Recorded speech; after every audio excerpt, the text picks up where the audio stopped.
केंद्र ने की ऑक्सीजन की कमी से हुई मृत्यु के आंकड़ों को छिपाने की कोशिश। दिल्ली स्वास्थ्य मंत्री। ऑक्सीजन की कमी से हुई मौतों के पीछे का सच। नमस्कार, मैं अवनीश शर्मा और आप देख रहे हैं राजनीति का अखाड़ा।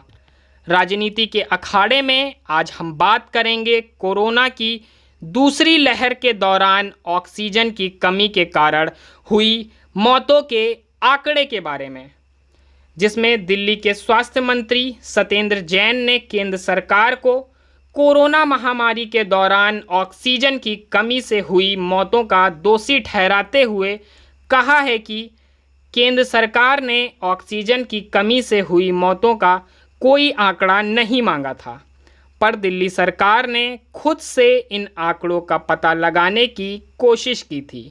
दिल्ली सरकार ने इस तरह की मौतों का पता लगाने के लिए एक समिति का भी गठन किया था और मृतकों के परिजनों को 5-5 लाख रुपए की मुआवजा राशि दी थी, लेकिन केंद्र ने उपराज्यपाल के जरिए इस समिति को भंग कर दिया। जैन ने कहा, यदि इस समिति को न भंग किया गया होता तो आज हमारे पास ऑक्सीजन संकट से हुई मौतों का आंकड़ा मौजूद होता।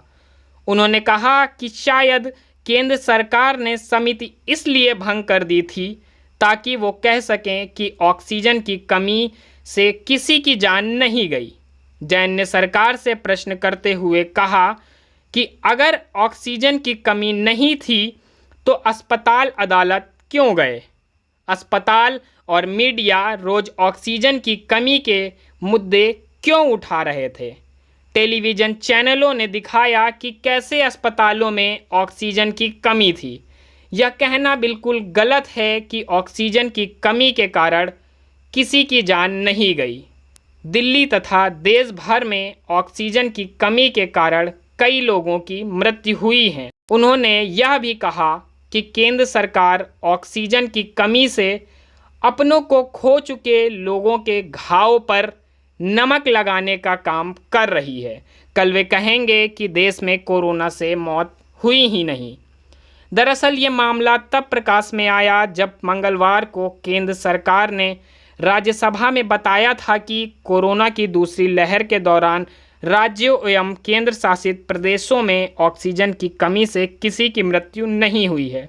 स्वास्थ्य राज्य मंत्री भारती प्रवीण पवार से प्रश्न किया गया था कि कोरोना की दूसरी लहर के दौरान ऑक्सीजन समय से उपलब्ध न होने के कारण क्या अस्पतालों और सड़कों पर कई लोगों की जानें चली गई थी, जिसका उत्तर करते हुए उन्होंने कहा कि सभी राज्य और केंद्र शासित प्रदेश नियमित रूप से केंद्र सरकार को कोविड के मामले और इससे हुई मौतों की संख्या के बारे में सूचना देते हैं।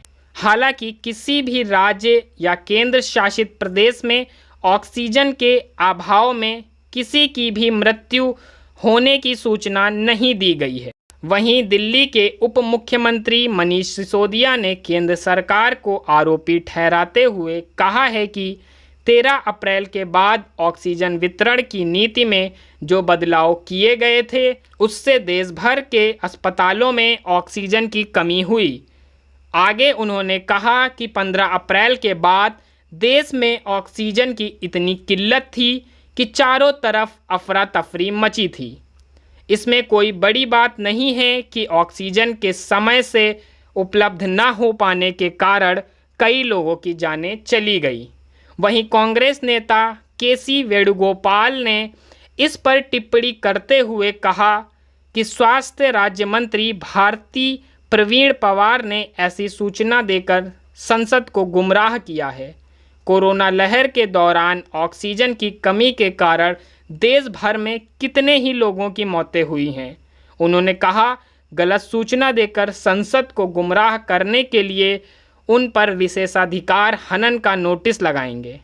कांग्रेस नेता प्रियंका गांधी ने भाजपा सरकार को कोरोना की दूसरी लहर के दौरान ऑक्सीजन की कमी के कारण हुई मौतों का जिम्मेदार ठहराते हुए कहा कि सरकार ने इसी साल 700% तक ऑक्सीजन निर्यात बढ़ा दिया था, जिसके चलते देश में ऑक्सीजन संकट आया और कईयों की जान चली गई।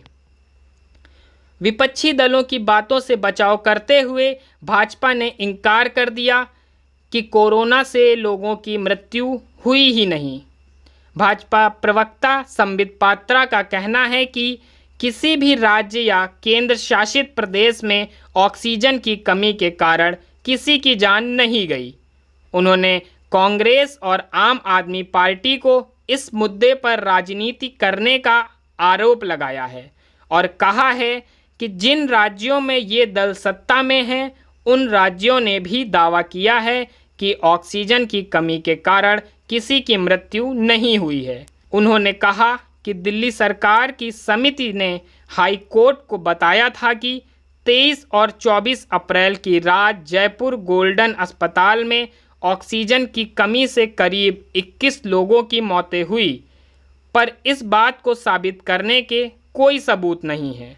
पात्रा ने कहा कि विपक्षी दलों द्वारा शासित राज्यों ने दूसरी लहर में ऑक्सीजन संकट के कारण मरीजों की मौत का मामला उठाया था, क्योंकि वे मोदी सरकार को निशाना बनाना चाहते थे, लेकिन उन्होंने अदालतों के समक्ष अपने अभिवेदन में अलग रुख अपनाया। उन्होंने कहा कि इससे पता चलता है कि वे केवल पूरे मामले पर राजनीति करना चाहते हैं। धन्यवाद। आप देख रहे थे मीडिया अड्डा।